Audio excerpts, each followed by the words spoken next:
Salut tout le monde, ici Jaurès de la chaîne en programme. Nous nous retrouvons aujourd'hui pour une nouvelle vidéo sur la formation Arduino dans laquelle nous allons voir comment utiliser le clavier.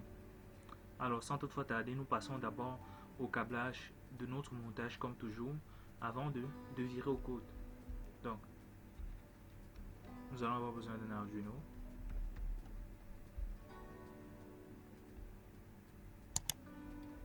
Arduino Uno. Nous aurons besoin d'un clavier, donc keypad. Voilà, nous avons plusieurs types de claviers. Donc, nous allons rester sur le keypad phone. Et par la suite, nous aurons besoin des LED, car elles vont nous servir en fait de témoins. LED. Voilà. Ensuite, je dispose mes éléments. Donc, je mets mon Arduino là.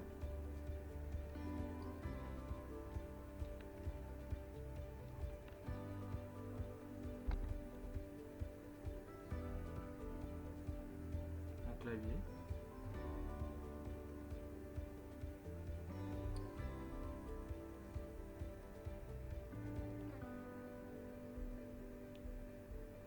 Ma LED et j'ai oublié les résistances pour protéger. Reste.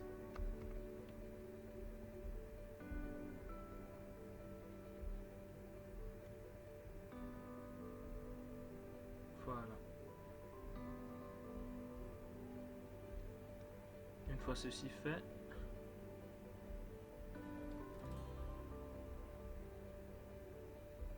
on modifie la valeur 150 et je masque le tout pour rendre un peu mon schéma élégant. Donc une fois ceci fait, je duplique ce bloc. J'aurai besoin de 4 lettres dans cette vidéo. Je copie, bloc, copie. Une fois ceci fait, je passe maintenant au câblage du clavier. Donc, pour les lignes, nous allons opter pour cette partie-ci. Donc, les lignes, en fait, c'est ça. Les colonnes, ce sont ces trois broches-ci. Donc, vu que nous allons utiliser le port série, ces broches, nous n'allons pas les toucher, en fait. Donc, ce que je fais, c'est je prends jusqu'à 2. Là. Voilà. Une fois ceci fait, je m'attaque maintenant aux colonnes. Donc, 6, 7. Par la suite, je raccorde maintenant mes LED.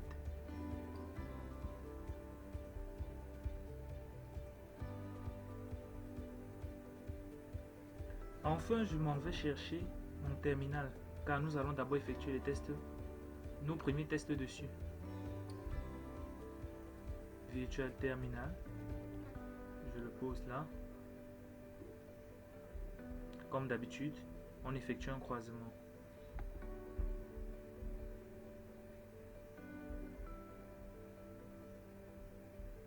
RX par sur TX2 de l'Arduino. Et le RX de l'Arduino va sur le TX du terminal. Donc, une fois notre montage terminé, je pense qu'il est temps de passer au code. Donc, là nous voyons que les lignes commencent 5, 4, 3, 2, 1. Les colonnes 6, 7 et 8. Voilà. Donc, nous allons sur Arduino. Maintenant, il y a une librairie en fait qu'il va falloir installer. Cette librairie en fait va nous faciliter notre travail. Donc, je m'en vais sur Sketch, inclure une librairie. Là, sur Add-Zip, si vous avez déjà cette librairie sous forme de fichier compressé. Mais là, nous allons aller directement l'installer en ligne. Donc, je clique. Et ensuite, dans ma barre de recherche, je tape tout simplement Keypad. Une fois le résultat, nous allons avoir affaire en fait à plusieurs éléments, plusieurs types d'éléments. La chose à retenir pour trouver ce dont vous avez besoin en fait, c'est grâce au nom. Donc, c'est celle-ci que nous allons installer. Cette librairie, je l'ai déjà fait en fait. Donc, chez vous, vous allez chercher en fait KeyPad qui ont été conçus en fait par Mark Stanley et Alexander Breivik. C'est celle-là que vous allez en fait installer. Donc, une fois qu'elle est faite, une fois que l'installation a été faite, vous venez tout simplement à nouveau là, inclure une librairie et vous cherchez la librairie KeyPad que voici. Voilà. Donc, une fois la librairie importée, nous allons maintenant en fait définir les caractéristiques de notre clavier. Donc, si nous voyons là, notre clavier est de type 4 lignes x 3 colonnes. Donc là, on a une ligne, 2, 3 et 4 x 3 colonnes. Donc, si je reviens sur Arduino, nous devons d'abord initialiser les variables en fait qui vont contenir ces éléments là. Donc, const byte row égale à 4. Je copie ça.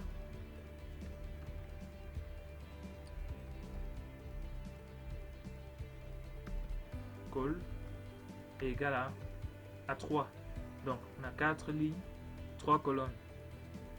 Ensuite, cette librairie doit prendre un tableau. Donc, char key.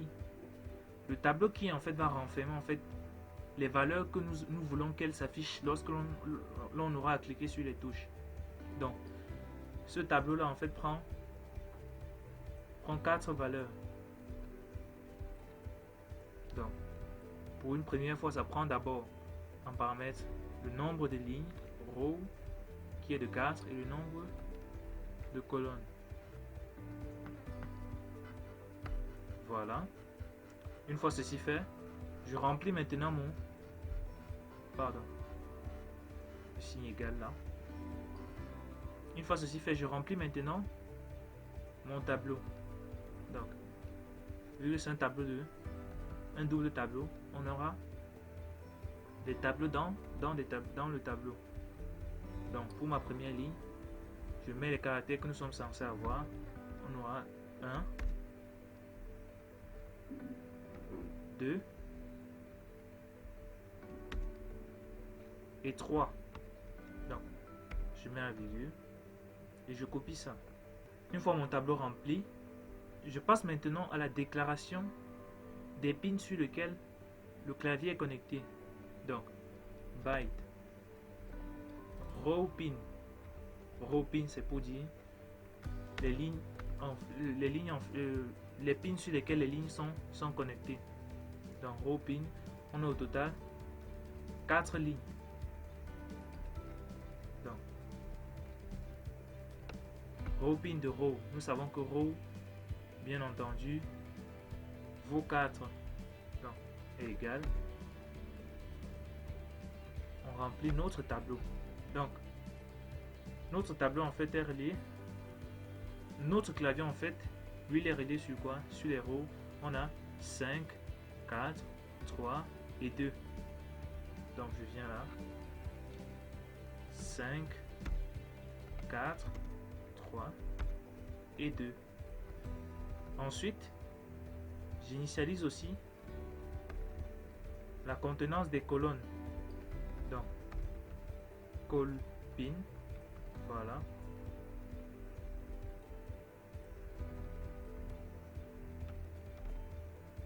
Là, on met call et nous n'avons que 3 valeurs, bien entendu, sur les colonnes. Donc, ça allait de 6, 7 et 8. Donc là, 6, 7 et 8. Voilà. Une fois ceci fait, nous allons maintenant passer à l'instanciation de notre clavier proprement dit. Donc, dans la librairie KeyPad est contenue la classe KeyPad. Donc que nous allons définir là. KeyPad. Voilà. De KeyPad est égal à KeyPad. Pardon. Égal à KeyPad. Maintenant, nous allons mettre en fait les éléments contenus dans le constructeur de la classe KeyPad. Donc, le premier élément en fait récupère en fait le tableau des caractères que nous avons que nous voulons faire afficher par notre clavier. Donc, c'est récupéré par la fonction make keymap.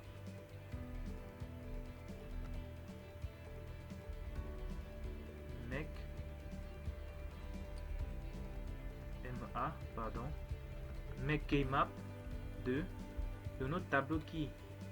Donc, qui représente en fait les caractères que nous voulons faire afficher. Et ensuite, après cette fonction, il récupère maintenant les broches sur lesquelles sont connectées les lignes du clavier. Donc, les broches là sont contenues dans le tableau row pin. Ensuite, ça récupère bien évidemment les colonnes, les broches des colonnes, et ensuite ça récupère le nombre de lignes et le nombre de colonnes. Donc, nous avons pratiquement fini avec notre classe KeyPad. Maintenant, nous allons détecter l'impulsion sur le clavier. Donc, nous entrons dans notre voice setup. Nous allons d'abord en fait initialiser notre port série. Juste pour visualiser, pour un début, nous mettons la fréquence de transfert de données. Voilà. Donc, déjà note cet objet-ci en fait, grâce à la fonction, donc si nous faisons key en fait lui va récupérer les caractères qui seront tapés sur le clavier, égal à KeyPad. Donc, notre objet KeyPad maintenant possède en fait en son sein une fonction qui va retourner en fait les caractères tapés sur le clavier. Donc, cette fonction c'est getKey. Voilà. Et maintenant, nous devons vérifier en fait, parce que là, qui présentement est nul. Donc, if key, ça veut dire que key a changé de valeur. Forcément, quelqu'un a cliqué sur une touche du clavier. Donc, if key, qu'est-ce que l'on fait? On fait juste serial .print ln. Donc, on affiche key. Nous compilons maintenant.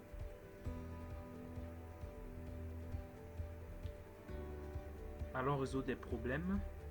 Donc, là nous voyons qu'il y a un truc qui ne va pas. Ah, d'accord.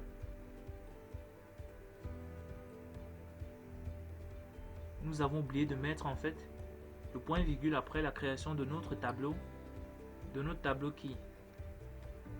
Si nous relançons, nous avons encore un autre problème. Ah, je vois. Nous avons en fait instancié l'objet KeyPad. Et là, nous avons oublié de remettre en fait la classe KeyPad avec grand K au lieu de petit K. Donc je pense qu'avec ça, tout va fonctionner correctement. Je recompile. Voilà, ça compile sans problème. Donc je m'en vais chercher la source.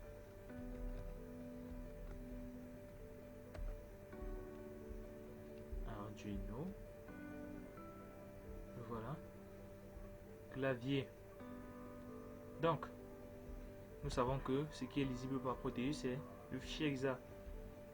Je le renvoie dans mon bureau. Le raccourci au bureau. Et je reviens dans Proteus. Le chercher.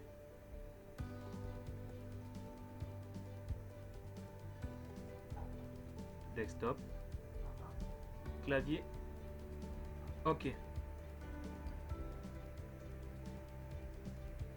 Donc si je mets play, voilà mon terminal, que je clique sur 1, là nous voyons bien 1, 2, 3, étoile, dièse. Donc en fait, il récupère les caractères que nous avons positionnés dans notre tableau. Par exemple, si je change dièse en 25, là ce n'est plus un caractère, je l'oublie. Donc si je change par exemple dièse on va dire quoi, en A, voilà. Donc je recompile et je reviens là, j'arrête et je relance. Donc si j'appuie là, nous voyons que c'est A qui va bel et bien apparaître. Donc c'est cette même logique que vous allez devoir utiliser pour différents types de claviers. Vous allez disposer toujours les lignes comme il se doit dans le tableau des lignes, les colonnes comme il se doit. Et maintenant, répartir en fait dans le tableau des caractères chaque caractère correspondant à la touche du clavier. Donc, maintenant nous allons faire un petit test pour en fait commander des LED. Donc nous allons tout simplement faire un allumage simple, c'est tout, sans éteindre. Donc j'efface ça, là je remets dièse. Donc ce que je vais demander à mon programme, c'est quoi? Si on a cliqué, vérifie tout simplement if key est égal au caractère 1, voilà.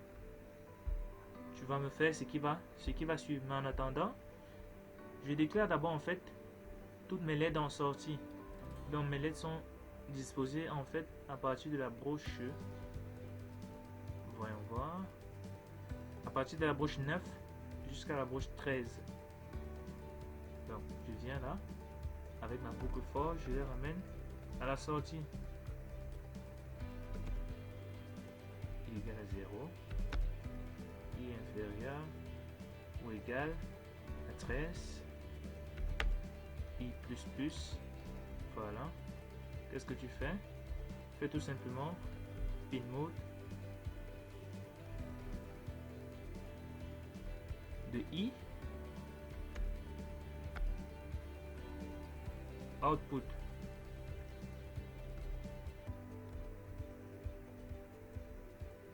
Donc, il faut toujours se rappeler que lorsque une condition est appliquée, par exemple, lorsqu'une condition est appliquée, si dans le corps de cette condition, il n'y a qu'une seule instruction, vous n'êtes pas obligé en fait d'ouvrir les accolades pour mettre cette instruction à l'intérieur. C'est lorsque nous commençons à avoir deux instructions qu'il est nécessaire de mettre des accolades. Mais là, nous n'avons qu'une seule instruction qui est pin mode i output. Donc ça marche. Et là, maintenant, je viens terminer ma condition. Donc, si c'est à 1, qu'est-ce que je dis? Digital write 2, on va dire 9, Ike. Donc comme ce n'est qu'une seule condition, on va s'épargner en fait d'élargir notre code. Donc on va faire un truc de très simple.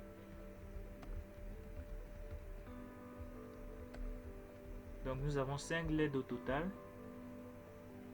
Donc 9, 10, 11, 12, 13.